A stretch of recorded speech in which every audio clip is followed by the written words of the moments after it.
안녕하세요. 제가 아주 재미있고 기가 막힌 이야기를 들려드리고 싶어서 이렇게 청취자 여러분들을 찾아오게 되었습니다. 제가 어떤 이야기를 하실지 엄청나게 궁금하시죠? 간단하게 제 소개부터 드리자면 저는 30대 중반의 여자입니다. 저에게는 아주 귀한 귀인이라는 친구가 있는데요. 이 귀인이라는 친구와 있었던 제 인생에 잊지 못할 순간들을 이야기하려고 사연을 올립니다. 세상에 이런 친구가 제 옆에 존재한다는 것 자체가 너무나도 고맙고 행복합니다. 귀인이 덕분에 제가 아주 버러지 같은 놈과 이별할 수 있게 되었거든요. 그러면 지금부터 여러분들이 아주 궁금해하실 그 이야기들을 모두 풀어보겠습니다. 제가 귀인이를 알게 된 건 중학교 시절이었습니다. 30 중반이 된 지금은 귀인이 말고도 같이 노는 친구 2명이 더 있는데요. 이렇게 넷이 한 모임을 하고 있습니다. 기쁠 때나 슬플 때나 검은 머리 파풀이 될 때까지 우정을 함께 하자고 약속한 사이입니다. 하지만 이 모임은 귀인이 덕분에 만들어졌다고 해도 과언이 아니랍니다. 제가 중학교 3학년 시절로 돌아가 제 인생에 잊지 못할 슬픈 이야기부터 시작을 해보도록 하겠습니다. 중학교 3학년 새 학기를 시작했을 때 귀인이와 짝꿍이 되었습니다. 중학교 1학년 시절부터 귀인이에게는 좋지 않은 소문이 들러붙어 있었습니다. 귀인이의 엄마가 무당이라 귀신 들린 아이라고 가까이 가면 큰 화를 입는다는 소문이었습니다. 세탁기 골목 안쪽에 있는 선녀 보살집이 귀인이네 집이라더라. 그 집에서 무당이 될 준비를 하고 있다더라. 아니다, 선녀 보살이 귀인이라더라 하는 소문 말이죠. 무성한 소문이 중학교 1학년 때부터 따라붙었던 귀인이는 자연스럽게 전교생이 기피하는 왕따가 되었습니다. 귀인이 자체도 공부에 취미가 없는 건지 친구들이랑 어울리는 게 싫은 건지 학교에 도착하면 내내 잠만 자는 아이이기도 했고요. 같은 반인 것도 불편한데 짝꿍까지 되니까 저는 정말 하루하루가 숨막히게 불편했습니다. 귀신 들린 아이가 짝이라는데 싫지 않을 친구가 있을까요? 짝이라지만 며칠 지내보니 서로 말을 섞을 일도 없고 저도 어울리는 친구들이 따로 있었기 때문에 부딪힐 만한 일은 일어나지 않았습니다. 그렇게 한 학기가 지나고 여름방학이 되었을 때 저에게 아주 큰일이 벌어지고 말았습니다. 여름방학이라 가족들끼리 계곡으로 여행을 가게 되었어요. 이모네 가족, 우리 가족 할 거 없이 계곡 옆에 텐트를 치고 물놀이도 하고 고기도 구워 먹고 그렇게 하루를 보내기로 했습니다. 그런데 그날 예상치 못하게 밤사이에 비가 엄청나게 오기 시작했고 상류에서부터 물이 대량으로 쏟아지는 바람에 계곡이 범람하게 된 것이었습니다. 저는 텐트에서 자고 있다가 아빠의 급한 부름에 놀라서 텐트를 떠나게 되었는데 빗소리에 서로 우왕좌왕하느라 의사소통이 전혀 되지 못했던 거죠. 엄마는 제가 텐트에서 자고 있는 줄 알고 텐트를 향해 달려오셨고 그대로 범람한 물에 휩쓸려 사라지게 되었습니다. 완전히 자연재해 사고였고 물에 빠지고 나서야 싸늘하게 식은 엄마를 찾을 수 있었습니다. 당시 뉴스에도 나오고 큰 사건이라 며칠 동안 신문에도 나오고 했었죠. 저를 구하기 위해 돌아가시게 된 엄마. 제 죄책감은 말로 할 수 없을 정도였습니다. 갑작스러운 장례에 친구들은커녕 학교에도 말을 못하고 장례식을 치르게 되었습니다. 하필이면 방학 중이기도 해서 제 친구들은 아무도 오지 못했어요. 장례식장에서 혼자 울면서 엄마 하고 있는데 대뜸 귀인이가 장례식장을 찾아온 게 아니겠습니까? 울고 있는 저를 향해 이온 음료 하나를 내밀더니 쭈뼛해하면서 너네 엄마가 너 무사해서 다행이래 이런 말을 하는 겁니다. 순간 소름이 오소소 돋더라고요. 저희 엄마가 돌아가신 걸 친구들도 선생님도 아무도 모르고 있었으니까요. 아무리 뉴스에서 연일 보도가 된다고 해도 누가 죽었는지 어디서 장례식을 치르는지는 나오지 않으니까요. 제가 너무 놀라서 눈물이 뚝 멈추더라고요. 그래서 귀인이를 붙잡고 물어보았습니다. 여기는 어떻게 알고 온 거냐고 물었더니 저한테 너도 나 소름 돋는다고 피할 거 아니니? 하고 되묻더라고요. 피하지 않을 테니까 사실대로 이야기해달라고 했더니 귀인이가 한숨을 푹 쉬면서 이야기를 해주었어요. 꿈에 모르는 아줌마가 나타나서 제 이름을 계속 부르더래요. 듣다 보니 짝꿍 이름인 걸 알아서 제 짝꿍 말하는 거냐고 물어보니까 그 아줌마가 맞는다고 고개를 끄덕이더래요. 그랬더니 말 좀 전해달라고 하면서 자기는 괜찮다고 우리 딸 무사해서 다행이라고 전해달라고 하고는 사라졌다는 겁니다. 다음날 눈 뜨자마자 인근 장례식장에 전화를 돌려서 제 이름을 대니까 딱 이곳에서 알려주더라는 겁니다. 지금 장례를 치르고 있는 중이라고 호시를 말해주더래요. 말을 전해달라고 꿈에 찾아왔는데 그냥 무시하는 건 예의가 아닌 것 같아서 찾아온 거라고 하더라고요. 저는 우리 엄마가 왜 내 꿈에는 나타나지도 않고 네 꿈에 나와서 그랬을까 하면서 막 울었어요. 그랬더니 귀인이가 우는 저를 상당히 곤란해하면서도 어설프게 저를 끌어안고는 토닥토닥 해주더라고요. 그러면서 하는 말이 원래 걱정 많은 귀신은 한이 남는 법인데 자기가 대신 말을 전해줬으니까 좋은 데 가셨을 거라고 하더라고요. 너무 울지 말고 힘내라고 이야기를 하는데 그 어떤 위로보다 저에게 힘이 되는 말이었습니다. 그렇게 단 한 번의 만남으로 귀인이에게 저는 마음을 온통 빼앗겨버렸어요. 방학이 끝나고 학교에 가게 돼서부터는 혼자 밥 먹고 잠만 자는 귀인이를 깨워서 엄청나게 챙겨주었습니다. 저랑 친했던 애들은 귀인이랑 어울리는 저를 보고 왜 귀인이랑 노냐고 저를 문책하기도 했지만 저는 아무것도 상관하지 않았습니다. 제가 귀인이 뒤를 졸졸 쫓아다니니 자연스럽게 단짝이 되었고 저랑 친했던 친구들이랑은 멀어지게 되더라고요. 뭐 중학생이니까 그럴 수 있지만 귀인이의 속도 모르고 배척부터 하는 친구들에게 실망을 하기도 했습니다. 다행인 건 귀인이랑 제가 같은 고등학교에 진학을 하게 되었다는 것이었어요. 고등학교에 가서는 2명의 친구들이 더 늘게 되었어요. 지금까지도 모임을 하고 있는 친구들입니다. 물론 사람을 대하는데 서툰 귀인이를 대신하여 제 친화력이 한몫한 거긴 하지만 다들 귀인이의 내면을 바라봐 준 듯 했습니다. 그 뒤로 우리 넷은 진짜 단짝이 되었어요. 공부도 같이 하고 노래방도 같이 가고 야자도 같이 땡땡이 치고 떡볶이를 먹으러 가기도 했고요. 나름 편했던 건 귀인이가 무당집 딸이라는 소문이 고등학교에도 자자했기 때문에 일진 친구들도 귀인이가 무서워서 저희는 건드리지 않았습니다. 당시에 저희 학교 일진 애들이 돈도 뺏고 학교 폭력도 일삼는 아주 못된 애들이었거든요. 우리 넷은 학교 생활하면서 단 한 번도 그런 일에 휘말리지 않고 잘 지낼 수 있었죠. 성적도 고만고만했던 저희는 대학교도 다 서울에 있는 4년제 학교에 다니게 되어서 한 달에 한두 번 이상 꼭 만나서 밥을 먹었습니다. 우리 우정 영원하다는 친목 관계는 성인이 되어서도 쭉 유지가 되었죠. 아, 귀인이는 사람이 많은 곳은 불편하고 피곤하다면서 대학교를 진학하지 않았습니다. 실제로 귀인이네 집이 무당집이긴 했어요. 엄마나 귀인이가 선녀보살은 아니었고 귀인이의 이모가 선녀보살이었습니다.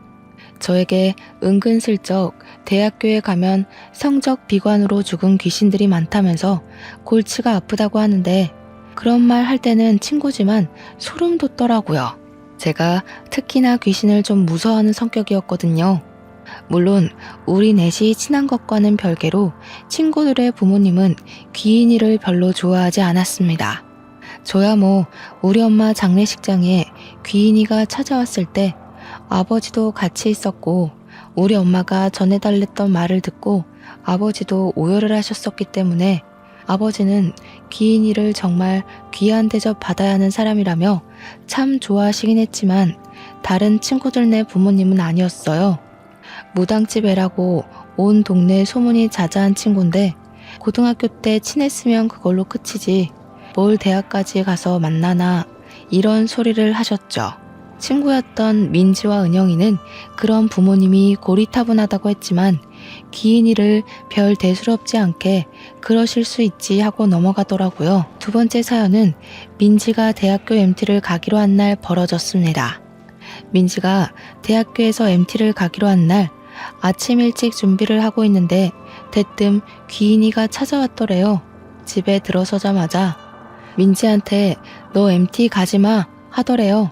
민지도 당황하고 준비를 돕던 민지네 어머님도 너무 당황해서 아침부터 왜 저러냐고 막 그러셨대요.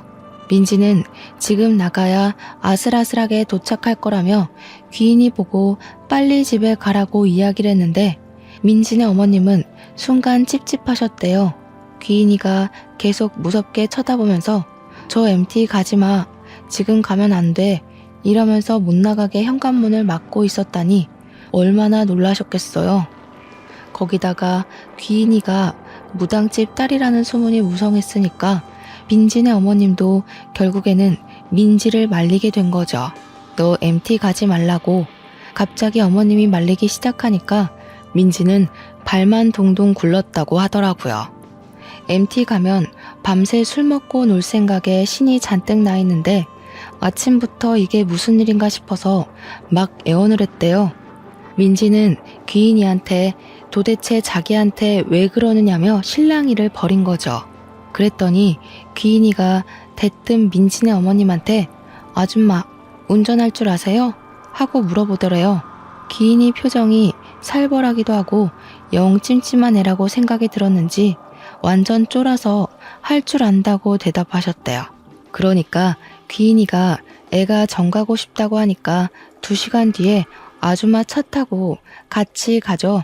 집까지만 태워주세요. 했대요. 그러니까 민지네 어머님이 말릴 수도 없고 싫다고도 못하는 우왕좌왕하는 사이에 민지 휴대폰에 연락이 막 쏟아지더랍니다. 학교 친구들이 너 왜 안 오냐, 지금 출발해야 된다 하면서 언제 오냐고 물어보더라고요. 민지가 이미 늦었다는 생각이 동기들에게 피해를 줄 수 없어서 일이 생겨서 좀 늦을 것 같으니까 먼저 출발하라고 했다고 하더군요. 버스를 타던 엄마가 데려다 주던 늦게라도 가기만 하면 된다는 생각에 학교에서 빌린 관광버스를 먼저 보낸 거죠. 그러면서 귀인이에게 화가 너무 나서 으르렁거렸대요. 무슨 일인지는 모르겠지만 딱 2시간만 있다가 나가겠다고. 2시간이 뭐가 중요한지 모르겠지만 별일 아니면 화 많이 낼 거라고 엄포를 놓고요. 그렇게 불편하게 거실에 셋이 나란히 앉아서 시간이 가기만 기다렸대요. 민지 말로는 그때의 공기가 얼마나 불편했는지 밥을 안 먹어도 체하는 기분이었다고 했습니다. 그렇게 2시간이 채 안 된 시점에 귀인이가 대뜸 리모컨을 찾더니 뉴스 채널을 틀더랍니다.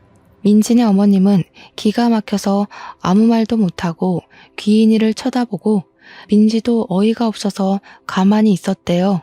그런데 그 순간 고속도로에서 15중 추돌 사고가 났다면서 긴급 속보가 막 뜨더랍니다. 리포터가 분주하게 사건 현장을 이야기하는데 뉴스에 떡하니 MT에 가려던 D 대학교 학생들이 크게 다쳤다고 뜨더래요. 순간 민지 어머님이 아악 하면서 소리를 지르고 민지는 머리털까지 쭈뼛 서는 느낌이 들었대요. 놀래서 MT에 간 친구들에게 민지가 전화를 걸었는데 그 누구도 받지를 않고 조교한테 전화하니까 조교가 민지야 너 무사하니? 이러더래요. 민지가 조교한테 저는 늦어서 버스를 못 탔다고 하니 사고 난 차량이 동기들이 탄 차가 맞다면서 다들 병원으로 이송이 되었다고 전해주더랍니다. 너라도 버스 안 타서 다행이라고 하늘이 도왔다고 막 그러더라는데 귀인이가 아무 말 없이 민지를 보고 있었대요. 다행인 건 사망사고는 일어나지 않았고 몇 명은 크게 다쳐서 병원 신세를 오래 져야 했다고 했어요. 그날 이후로 민지네 어머님은 귀인이한테 완전히 뿅 가는 바람에 귀인이만 보면 손이 무겁게 먹을 걸 싸주시곤 했대요. 우리 딸 살려준 게 귀인이라면서 동네방네 자랑도 하시고, 그런데 귀인이는 그냥 친구라서 도운 거라고 딱 잘라 이야기했다고 하더라고요. 민지는 귀인이 덕에 살긴 했는데 다시 생각해도 너무 놀랍다면서 귀인이한테 어떻게 알았냐고 막 물어보더라고요. 우리가 오죽하면 귀인이 보고 차라리 무당집을 차리는 게 어떻겠냐, 진짜 돈 엄청나게 벌 것 같다고 했죠. 그랬더니 귀인이가 그게 얼마나 고된 삶인지 잘 알아서 죽어도 싫다고 딱 잘라 거절하더라고요. 자기가 꿈에서 이것저것 보긴 하는데 신내림을 받은 것도 아니고 그럴 필요도 없어서 굳이 무당이 되고 싶진 않다고 했어요. 매번 볼 수 있는 것도 아니고 꿈에 가끔 나올 때가 있어서 필요한 부분만 알려주는 거라고 다른 건 기대도 하지 말래요. 우리는 그 사건으로 더욱 돈독해질 수 있었습니다. 사회인이 되어서도 친한 관계를 유지하고 지낼 수 있었던 건 전부 귀인이 덕이었어요. 제 친화력으로 붙게 된 모임이라고 생각했지만 우리 모임의 주축은 귀인이 다름없었습니다. 저와 은영이, 민지가 전부 취직을 하는 동안 귀인이는 백수 생활을 유지했어요. 그 이유는 대학을 진학하지 않은 이유와 비슷했는데 너무 많은 사람들을 알게 되면 꿈을 꾸는 게 피곤하다는 이유였습니다. 뭐 그것뿐만 아니라 학창시절에 저희를 알기 전까지 꾸준히 소문으로 인한 왕따를 당했으니 사람이 싫을 법도 하겠죠. 그렇게 우리의 나이가 30이 넘어가고 민지와 은영이는 결혼을 하게 되었습니다. 웃긴 건 민지네 어머님이 민지가 예비 신랑을 소개해주는 자리에 귀인이를 불렀다는 겁니다. 귀인이 입에서 너무 잘 어울리는 한 쌍이네요 라는 말이 나올 때까지 귀인이만 쳐다봤다고 하시던데 제가 그 말을 듣고 얼마나 웃었는지 몰라요. 귀인이 말이 진짜였는지 민지는 결혼을 한 이후에 일이 술술 잘 풀리기 시작했고 민지네 어머님은 귀인이를 정말 떠받들여 주었답니다. 정작 귀인이는 비혼주의자라면서 결혼을 절대 하지 않을 거라고 이야기했고 저는 남자친구조차 없었습니다. 친구들이 결혼할 때 부케도 제가 받았는데 남자친구조차 없으니까 슬슬 걱정이 되더라고요. 그래서 귀인이를 붙잡고 내가 뭐가 문제냐, 나는 왜 남자친구가 없냐 물어봤더니 귀인이가 귀를 후벼 파는 겁니다. 그러면서 다 때가 되면 나타나는 거니까 잠자코 기다리라고 하는데 너무나도 불안한 거예요. 은근슬쩍 내 나이 80 먹어야 남자가 나타나는 거 아니야? 하는데 귀인이가 그냥 웃더라고요. 헐, 진짜 소름 돋았잖아요. 나이 80까지 독수 공방해야 된다는 소리로 들려서 소개팅을 해야겠다고 결심했죠. 제가 회사 생활하면서 가장 힘들었던 게 뭔지 아세요? 업무도 상사의 잔소리도 출퇴근길도 아닌 바로 동기였습니다. 저와 같은 시기에 입사한 입사 동기였는데 나이는 저보다 2살 많은 언니였어요. 같이 입사한 반면 저는 프로젝트를 2개나 성공적으로 마무리한 덕분에 진급이 언니보다 빨랐거든요. 회사 언니는 그런 저를 무척이나 시기 질투했었습니다. 제가 성격이 모난 데 없이 활발하고 서글서글한 성격인데 회사 언니는 별명이 툴툴이었어요. 뭐만 하면 툴툴거리고 동기들을 까내리고 상사에게도 눈을 치켜뜨고 사회생활 할 줄 모르는 전형적인 부류였습니다. 그러니 윗선에서도 예쁘게 보질 않고 자꾸만 승진을 누락시키게 되는 거였죠. 저랑 별로 친한 언니는 아니었지만 자리도 가깝고 입사 동기인지라 주변에서 이것저것 많이 묶어서 일을 시키긴 했어요. 근데 일을 할수록 이 언니가 정말 별로더라고요. 저를 고깝게 보는 눈빛도 좀 그랬고요. 거기다가 분위기를 얼마나 갑분싸로 만드는지 유머를 유머로 소비하지 못하는 그런 부류 있잖아요. 딱 회사 언니에게 어울리는 말이었죠. 농담을 해도 어찌나 뼈가 살벌하게 있는지 주변에서 아무도 웃지 못하게 만드는 사람이었습니다. 지 잘난 거 하나 없는데 지 잘난 맛에 살아서 사람들 무시하고 깔보고 그런 유형이요. 그러니까 자연스럽게 회사 사람들도 언니를 피하는데 자기만 모르고 자꾸 둘러붙는 눈치도 없는 사람이었습니다. 회사 과장님이 명품백을 들고 온 날 대놓고 이거 짭이죠? 하는데 그 주둥이를 정말 꿰매고 싶은 심정이었죠.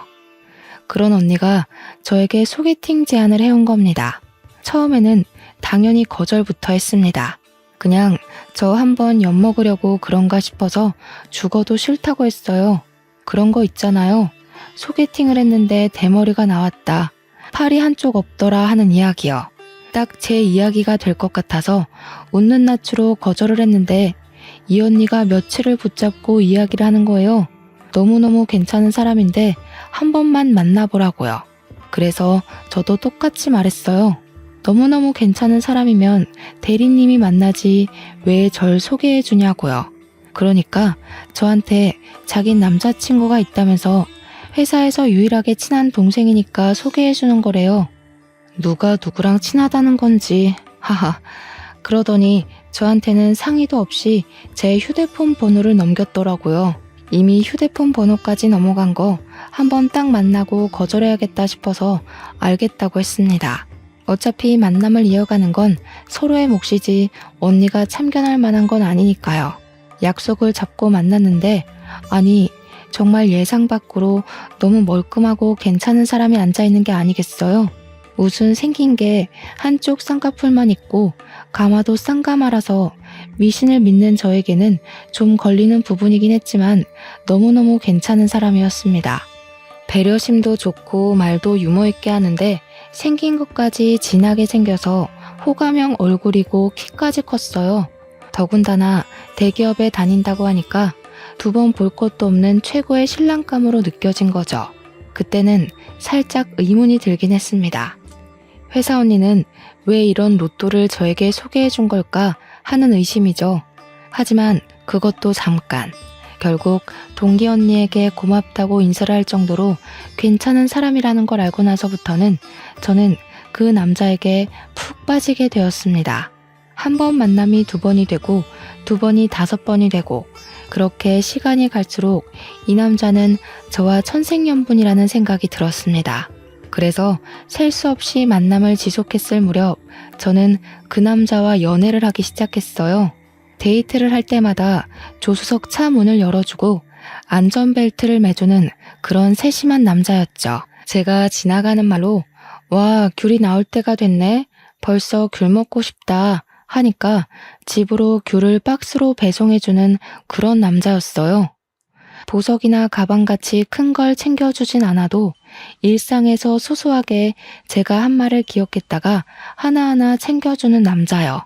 가랑비에 젖는다는 말처럼 저는 그에게 푹 빠져버렸고 이 남자 없는 일상은 생각할 수조차 없게 되었습니다. TV를 보다가도 와 저기 가보고 싶다 하는 곳은 기억해뒀다가 저를 꼭 데리고 가주는데 어찌 싫어할 수가 있을까요? 거기다가 취미생활도 완전 잘 맞는 거예요. 제가 은근히 몸치라서 운동 종류를 정말 싫어하거든요. 그런데 이 남자도 운동을 싫어한다고 하더라고요. 물론 그런 것 치고는 군살도 없고 매끈한 몸매이긴 했지만 영화관이라든지 전시회를 간다든지 제가 좋아하는 취미들을 일일이 챙겨주었어요. 당연히 연애하는 기간이 길어지면서 제 친구들에게도 자연스럽게 소개를 시켜주게 되었습니다. 결혼한 두 은영이, 민지, 그리고 기인이까지 해서 5명이서 만났는데 제 길을 살려준다고 계산도 다 하고 친구들 하나하나 너무 잘 챙겨주었어요. 말도 잘 통하고 분위기도 잘 이끌어가는데 일부러 제 길을 더 살려주고 싶어서 하는 행동들이 있지 않겠어요? 저 대신 심부름을 대신해준다던가 제가 뭘 흘리면 나서서 치워준다거나 하는 모습이요. 결혼한 친구들은 세상에 저렇게 다정한 사람이 또 어디 있겠냐면서 저에게 빨리 결혼하라고 하더라고요. 평생 공주 대접 받고 살 수 있겠다 하면서 부럽다고 하는데 정작 귀인이는 아무 말도 안 하고 있었습니다. 오히려 결혼은 다 때가 되면 하는 거 아니겠냐고 제 남자친구를 보는 둥 마는 둥 시큰둥하게 구는데 괜히 좀 그렇더라고요. 제가 나서서 남자친구한테 궁금한 거 없냐고 물어보라고 하니까 은영이가 짓궂게 연봉 얼마 받아요? 차는 있어요? 집은 작아요? 하면서 말했어요. 물론 농담이었으니까 다들 깔깔거리면서 웃고 있는데 귀인이만 무표정으로 밥만 먹는 겁니다. 괜히 귀인이 눈치도 보이고 마음이 엄청나게 찝찝했어요. 그렇게 1년을 꽉 채워 연애를 하고 남자친구는 저에게 반지를 주면서 프로포즈를 했습니다. 저와 평생을 함께하고 싶다는 말에 저도 좋다고 우리 이제 결혼하는 거냐고 하니까 화사하게 웃어주더라고요. 양가의 허락을 받고 결혼 준비를 하자고 하면서 저한테 모아둔 돈이 얼마가 있냐고 물어보더라고요. 그때까지 서로의 연봉이 얼만지 모아둔 재산이 얼만지 정확하게 오픈을 하지 않았었거든요. 원래 결혼할 때 되면 다 알아야 하는 거라고 하길래 저는 솔직하게 이야기를 했어요. 적금은 8천만 원 정도 있고 월급은 이 정도 된다. 예전에 아버지께서 증여해 주신 오피스텔을 한 채 가지고 있어서 월세를 받고 있다고 했어요. 그러니 남자친구가 이 말을 긁적이면서 자기도 솔직하게 할 말이 있다고 하더라고요. 사실 자기는 집에 빚이 좀 있어서 모아둔 돈이 없대요. 그래도 결혼하고 나면 갚을 거 별로 안 남아서 괜찮을 거라고 하는데 제가 진짜 심각하게 당황을 했습니다. 빚이 있는 사람일 거라고는 전혀 생각을 못 했었기 때문이었어요. 항상 세련된 옷을 사입었고 손목시계나 벨트도 제가 알기로는 꽤 명품이었던 걸로 기억을 했거든요.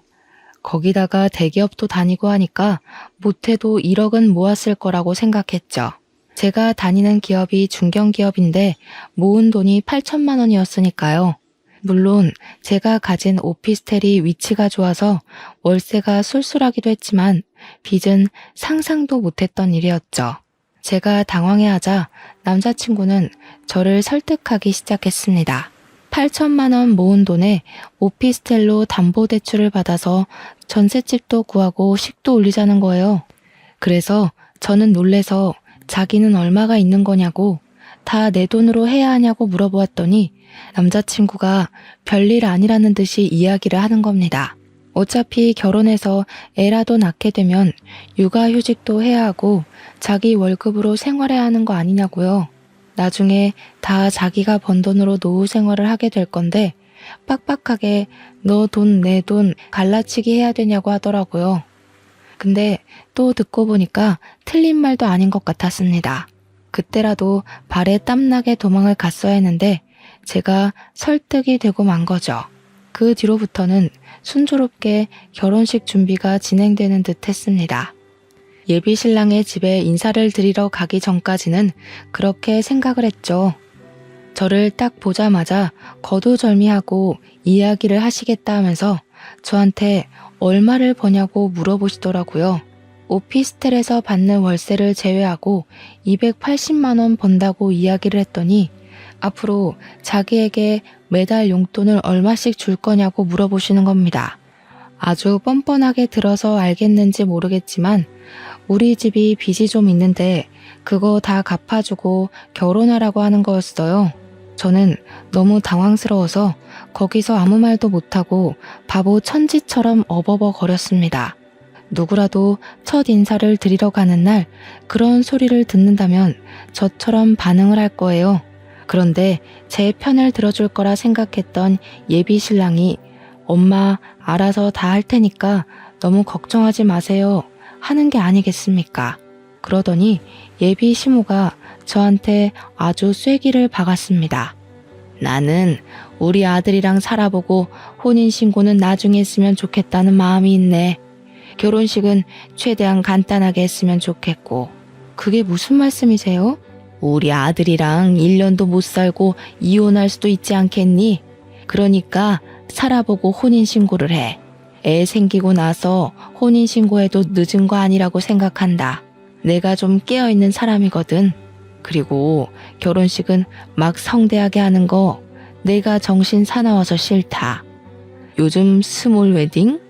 뭐 그런 게 유행이라며? 그리고 너 어차피 엄마도 없다면서 혼주석 비어있는 거 우리 쪽 손님들이 보고 욕할 수도 있잖아. 간단하게 하자. 다른 건 몰라도 우리 엄마를 이야기하는 건 선을 세게 넘는 거라고 생각했어요. 저는 그 자리에서 아무런 대답도 하지 않고 오늘은 날이 아닌 듯 싶으니 다음에 다시 이야기하자고 말씀드리고 대충 인사를 한 뒤 나와버렸습니다. 제가 밖으로 나오자 예비 신랑이 아주 눈에 쌍심지를 켜고 저를 따라 나오더라고요. 이게 무슨 경험 없는 짓이야? 어른이 이야기를 하면 어떤 말이든 끝까지 듣고 나와야 하는 거 아니야? 당신 어머님이 더 예의 없는 거 아니야? 어떻게 그런 말 할 수가 있어? 우리 엄마가 사고로 돌아가신 게 도대체 뭐가 문제라고 그런 말을 하시는 거야? 그러니 예비 신랑이 겸연쩍어 하면서 우리 엄마가 심한 건 알겠지만 저에게는 시어머니가 될 사람이지 않냐고 하더라고요.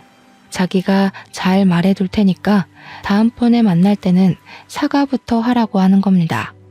그러면서 저에게 결혼이라는 게 평생 남으로 살다가 가족으로 묶이는 거 아니겠냐고 의견 차이와 생활 차이는 당연히 있을 수 있는 거라고 했어요. 저에게 우리 둘이 잘 노력해서 가꾸어 나가면 이런 문제도 나중에는 별일 아닌 게 된다면서 저를 설득하는데 제가 또 홀라당 넘어간 거예요. 30년을 넘게 남으로 살았는데 하루아침에 끈끈해지고 서로를 파악한다는 게 어려운 일이라고 그 가스라이팅에 넘어가고 만 것이죠. 지금 와서 생각해보면 정말 바보 같은 생각이라는 걸 알지만 그 당시에는 그런 생각을 할 여유조차 없었습니다. 그날 저녁에 집으로 돌아와서 조금 속상한 마음도 있고 해서 귀인이에게 전화를 걸었습니다. 오늘 인사를 드리러 갔는데 이런 일이 있었다 하면서 이야기를 하면서 결론은 예비 신랑이 잘 다독여줘서 마음을 풀었다고 넋두리를 했어요. 그랬더니 가만히 제 이야기를 듣고 있던 귀인이가 대뜸 저에게 그 결혼 할 거냐고 물어보는 게 아니겠습니까? 그동안 제가 연애를 할 때도 프로포즈를 받았다고 할 때도 예비 신랑에 대한 이야기를 한 번도 한 적 없었던 귀인이가 물어보니까 뭔가 이상했어요. 하지만 저는 이미 일이 어느 정도 진행이 되기도 했고 귀인이에게 솔직하게 이야기를 했습니다. 이미 인사도 드렸고 다음 주에는 우리 집 와서 아버지랑 같이 식사를 하기로 했다고요. 그러면 결혼까지 하게 되지 않겠냐고 했죠. 귀인이가 몇 초 동안 아무 말 없이 제 이야기를 곰곰이 생각하는 듯 하더니 대뜸 알겠어 하고 전화를 딱 끊어버리는 겁니다.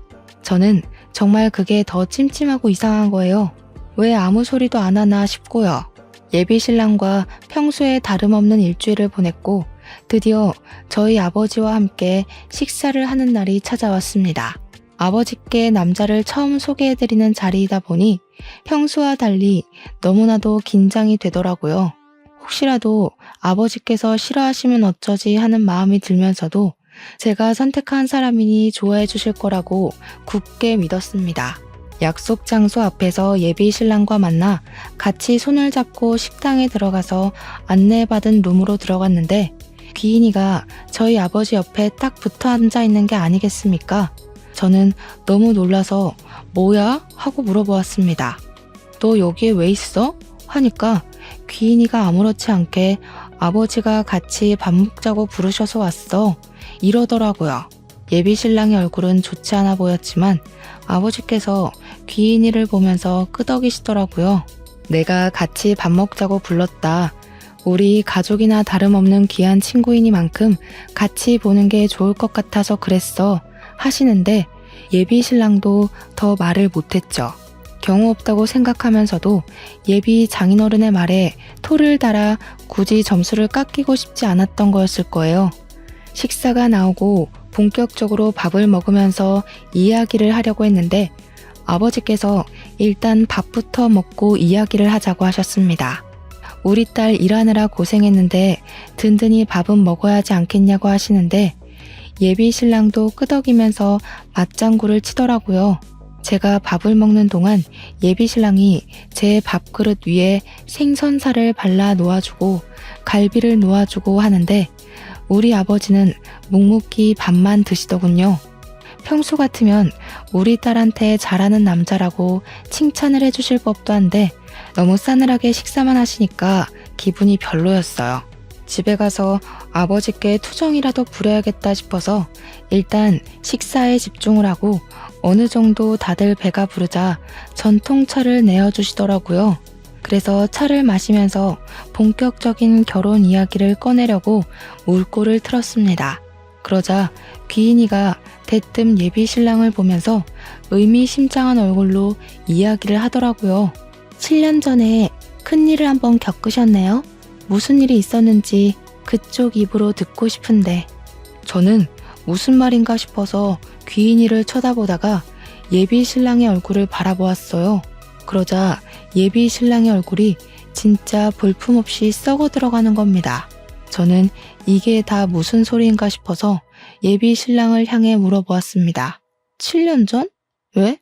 오빠 무슨 일 있었어? 그러니까 예비 신랑이 아무 일도 없었다고 저를 향해 표정을 갈무리하고 이야기를 하는 겁니다. 그러자 귀인이가 정말 가증스러운 연기를 하면서 예비 신랑의 목을 점점 죄어왔어요. 아무 일도 없었다고요? 이상하다. 내 눈에는 빨간 줄이 보이는데. 빨간 줄은 또 뭐지? 제 머릿속에는 정말 물음표만 잔뜩 있었습니다. 귀인이가 하는 소리가 무슨 소린지도 모르겠고 영문도 모를 소리에 씩씩거리면서 점점 흥분해가는 예비 신랑도 이해가 가지 않았고요. 제가 빨간 줄이 뭐냐고 둘이 왜 아무도 모를 소리를 하냐고 물어보는데 저희 아버지만 태연하게 찬물을 들이키시더라고요. 하지만 미간이 잔뜩 찌푸려져 있는 걸 봐서는 아버지도 대충 무슨 내용인지 아는 것 같았습니다.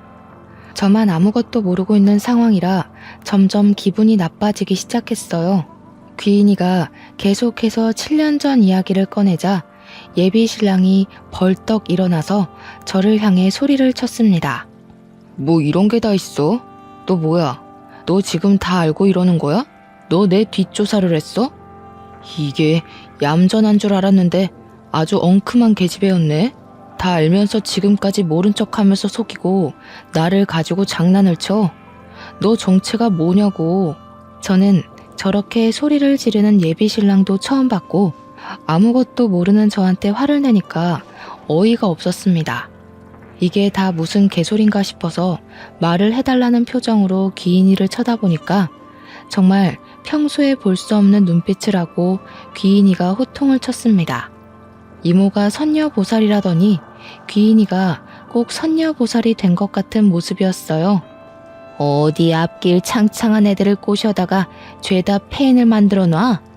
네가 그러고도 사람이야? 네 뒤에 들러붙은 원통한 귀가 한두 개인 줄 알아? 그러자 예비 신랑이 시퍼렇게 질린 얼굴을 하더니 욕설을 내뱉고 황급히 자리를 박차고 나가는 게 아니겠습니까? 귀인이 말로 짐작해보건대 예비 신랑이 과거 단단히 사고를 쳤다는 걸 알 수 있었죠. 뒤따라서 나가려고 일어났는데 아버지께서 묵직한 소리로 앉으라고 하시더라고요. 그러더니 저에게 웬 서류 봉투 하나를 툭 던지시는 겁니다. 이게 뭔데 하면서 봉투를 열어보니 인적 사항 같은 거랑 막 글자가 엄청 많이 있더라고요. 하나하나 정독을 하고 저는 정말 까무러치는 줄 알았습니다. 알고 보니 예비 신랑이 전과 18범 사기꾼이었던 겁니다. 사기도 진짜 다양하게 쳤는데 대부분이 여자의 등골을 빼먹은 혼인 빙자 사기였고 중간에 도박건도 몇 건 껴있더라고요. 이게 다 뭐냐고 하니까 아버지께서 그제야 안도의 한숨을 뱉으시면서 귀인이 아니었으면 큰일 날 뻔했다고 하시는 겁니다. 귀인이는 자기가 일주일 사이에 대충 알아본 것만 그 정도라면서 파면 더 나올지 어떻게 아냐고 하더라고요. 그러면서 꿈에 저희 엄마가 10몇 년 만에 나와서 알려주셨다고 했어요. 제 결혼을 꼭 말려달라고요. 제 손이 벌벌 떨리기 시작하더라고요. 뒷장에 빨간 줄에 관한 이야기가 적혀 있었거든요. 7년 전에 상해치사 사건을 하나 일으켰다는 거였는데 그게 글쎄 전부인이라고 나오는 게 아니겠습니까? 흥신소를 이용한 건지 결혼식 사진이 떡하니 붙어 있더라고요. 돌싱이었던 것도 어이가 없는데 전부인 상해치사 사건이라니. 알고 보니 전부인과 싸우다가 밀쳤는데 장식장이 넘어지면서 머리를 크게 다쳤다는 거였어요. 혼수 상태로 2년 동안 있다가 호흡 정지가 와서 죽었다고. 그래서 상해치사로 교도소에 3년을 수감되어 있었대요. 깜빵에서 출소하자마자 거의 저를 만난 거나 다름없었던 거죠. 결혼식 사진조차 현실감이 없어서 빤히 바라보고 있는데 더욱 소름이 돋았던 건 그 사진에 회사 언니가 떡하니 찍혀 있었던 겁니다. 친인척들끼리 찍은 사진인 것 마냥 한복을 입은 사람들이 꽤 있었는데 그 사이에 떡하니 있더라고요. 제가 너무 충격을 받아 하니까 아버지도 귀인이도 아무 말 없이 저만 빤히 쳐다보고 있었습니다. 어쩐지 결혼 준비를 시작하면서 영 이상하더라고. 갑자기 빚이 있네 하면서 내 돈 가지고 하자고 할 때부터 알아봤어야 했는데 그게 다 사기치려고 했다는 거지? 그런 것 같더라. 한두 번 이런 식으로 등쳐먹은 게 아니라 여러 번 있었더라고. 혼인신고까지 한 사람은 죽은 전부인이 끝이긴 한데 다른 사람들한테는 혼인신고를 미루자고 하면서 돈만 야금야금 빼갔더라고. 거기다가 대기업 다닌다는 것도 전부 거짓말이었어. 어디 용역업체에서 일하고 있다고 하더라. 저는 정신이 너무 없어서 오늘은 이만 쉬어야겠다고 하고 집으로 돌아왔어요. 회사에는 급하게 병가를 내고 어떻게 이별을 말해야 안전하게 헤어질 수 있을까 고민을 하고 있었습니다. 그런데 다음날 오후에 아무렇지 않게 그놈에게 연락이 와서는 만나자고 하더라고요.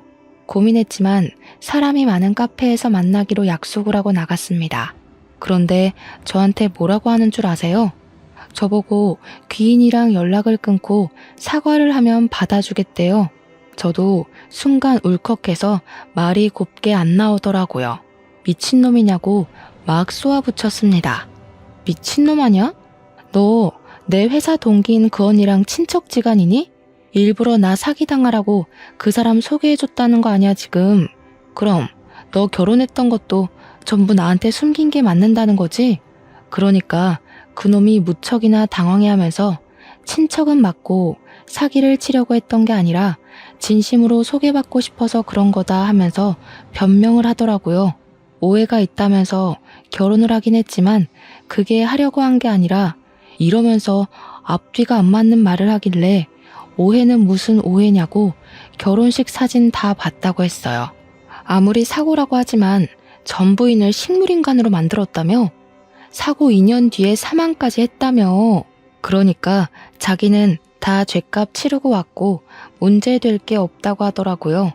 그게 무슨 자랑도 아니고 진짜 어이가 없어서 어떻게 이걸 속이고 저랑 결혼을 하려고 했는지 너무 소름이 돋았어요.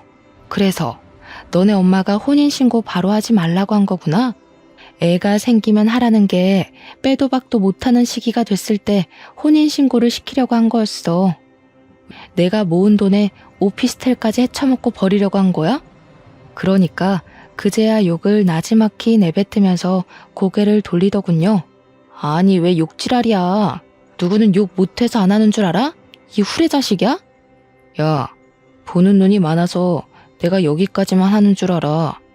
너 진짜 운 좋은 줄 알아. 내가 봐주는 거야. 알겠어? 무섭게 내뱉고는 카페를 나가버리더라고요. 저는 놀라기도 했고 소름이 돋기도 했고 바로 그놈의 연락처를 차단시켜버렸습니다. 다행히도 식장이며 뭐며 예약한 게 하나도 없어서 처리할 것도 위약금 물어야 할 것도 없었다는 거죠.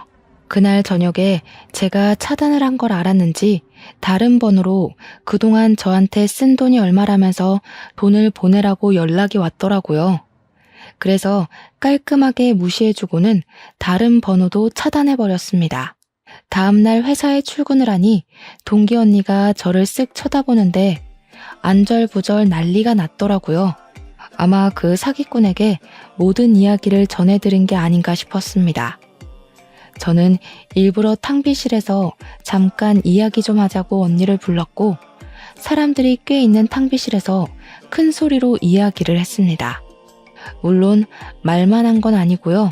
들어오자마자 손에 쥐고 있던 커피를 그 언니에게 확 부어버리고 소리를 쳤죠.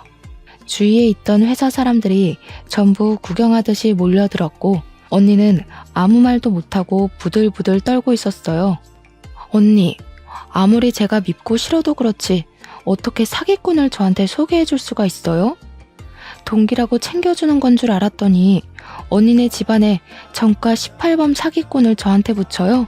거기다가 전 부인을 상해치사로 골로 보내서 교도소까지 갔다 온 살인범을요. 그러니까 주위에서 어머 그게 무슨 소리야? 와 대리님 무서운 사람이네. 그렇게 안 봤는데 하면서 난리가 난 겁니다. 언니는 울고불고 자기가 잘못했다고 비는데 이게 잘못했다고 말로 해서 될 일이겠어요? 저는 당연히 상사에게 보고를 했습니다.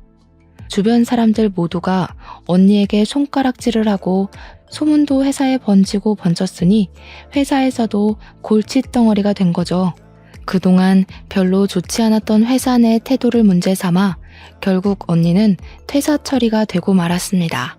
물론 일주일을 못 버티고 사표를 냈을지도 모르겠네요. 그 뒤로 저는 여전히 귀인이를 은인으로 모시면서 잘 지내고 있습니다. 우리 아버지는 저보다 더 귀인이를 챙기면서 지내고 계시고요. 둘이 저 빼놓고 소주 마시러 다니고 있더라고요. 참나.